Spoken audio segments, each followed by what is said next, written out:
आज की हमारी कहानी का नाम है फुलझड़ी। गजेंद्र चौधरी अपने गांव के मुखिया थे। गांव में उनका बड़ा मान सम्मान था। थाने तहसील में उनकी पूरी धाक थी। उनकी मर्जी के बिना गांव का पत्ता भी नहीं हिल सकता था। गांव की कोई भी घटना हो, चाहे वह सास बहू का विवाद हो, चाहे मोड़ या खेत का झगड़ा, चौधरी साहब तुरंत घटनास्थल पर पहुंचकर तहकीकात करते।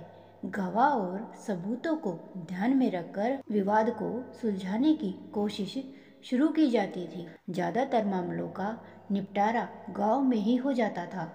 अदालत जाने की जरूरत ही नहीं पड़ती थी। चौधरी साहब से उनके दोस्त व दुश्मन सभी चौकन्ने रहते थे। चौधरी साहब के 3 पुत्र थे। बड़े लड़के का नाम श्याम बहादुर था, जो कि बीए पास शिक्षित थे।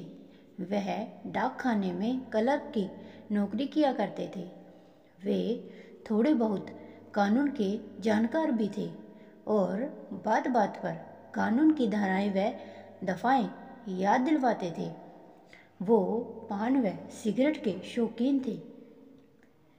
चौधरी साहब के दूसरे वह मंझले बेटे का नाम बलवान चौधरी था। वे सरकारी स्कूल में शारीरिक शिक्षित मास्टर थे, यानी कि पीटीआई थे। वे बड़े मेहनती व परिश्रमी थे और वे पहलवानी का भी शौक रखते थे। उनके तीसरे व सबसे छोटे बेटे का नाम मनोहर चौधरी था। वह बड़े रसिक व रंगीन मिजाज के थे। वो ढोल बांसुरी बजाने में माहिर थे। उनकी संगत मौज मस्ती व सुल्फा गांजा पीने की शौकीन थी। वह घर के काम वह खेत क्यारी का काम उन्हें जरा भी पसंद नहीं था। हरदम अपनी मर्जी से इधर उधर घूमना उन्हें बहुत पसंद था। घर वालों को मनोहर फूटी आंख भी नहीं भाता था।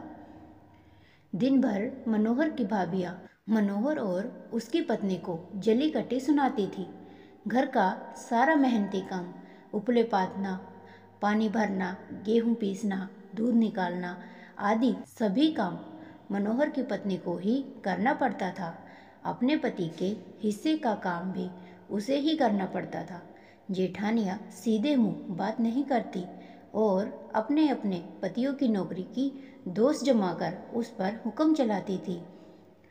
गजेंद्र चौधरी भी मन ही मन चिंतित रहते थे। अक्सर वे सोचते रहते थे कि गांव भर के झगड़े मिनटों में सुलझा देता हूँ, पर अपने नालायक वह कमचोर बेटे को समझा नहीं पा रहा हूँ। वे मनोहर को समझाते कि उसके बड़े भाई व उनके बच्चे कितने अच्छे से अपना जीवन व्यतीत कर रहे हैं और तू अपने बीवी बच्चों को पाई पाई का मोहताज क्यों बना रहा है। गजेंद्र जी कहते हैं, नालायक, तेरी वजह से हमारे खानदान की इज्जत मिट्टी में मिल रही है। मैं आए दिन के झगड़ों से तंग आ रहा हूँ। चौधरी जी का बड़ा बेटा अपनी बदली कानपुर करवाने की धमकी देकर अंदर कमरे में चला जाता है और जाते जाते यह कहता है कि बाबूजी, हमारे हिस्से का जो आता है उसे हमें बांट दीजिए। इतने में बीच वाले बेटे ने अपनी साइकिल खड़ी करते हुए कहा, बाबूजी, आपने इसे सिर पर चढ़ा रखा है। आप कहें तो एक धोबी पछाड़ लगाकर इसकी अकल ठिकाने लगा दूं। हम रोज रोज के इन झगड़ों से तंग आ गए हैं। कमाते हम हैं और उड़ाए वो। ऐसा कब तक चलेगा? बाबूजी, आप ही बताइए। मनोहर ताना मारते हुए कहता है कि मैं अपने हिस्से का खाता हूँ और दोनों भाइयों में हाथापाई शुरू हो जाती है।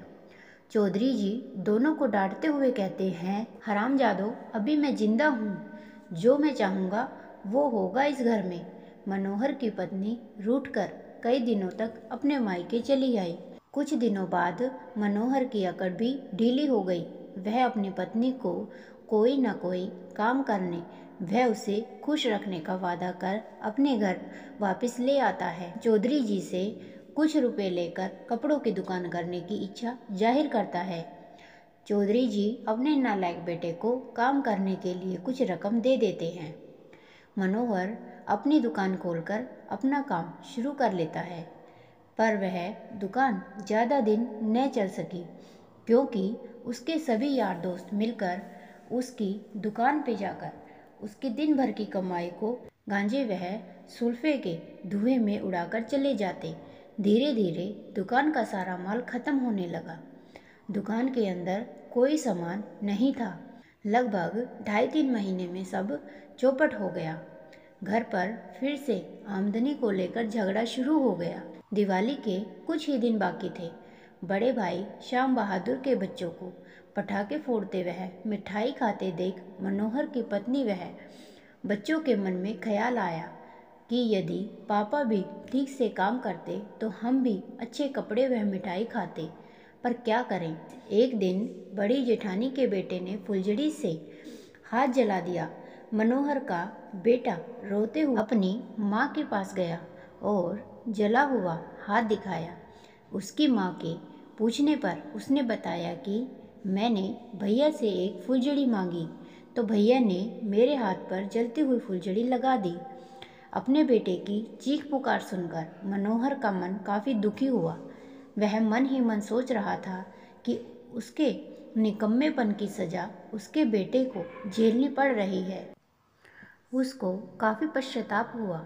वह अपनी पत्नी वह बेटे की कसम खाकर अपनी सभी बुराइयों को त्याग कर अपने खेतों में काम कर अपने बीवी बच्चों को हंसी खुशी से रखेगा। वह अपने बाबूजी से क्षमा मांगकर अपनी खेती को संभालने वह मेहनत करने की कसम खाता है।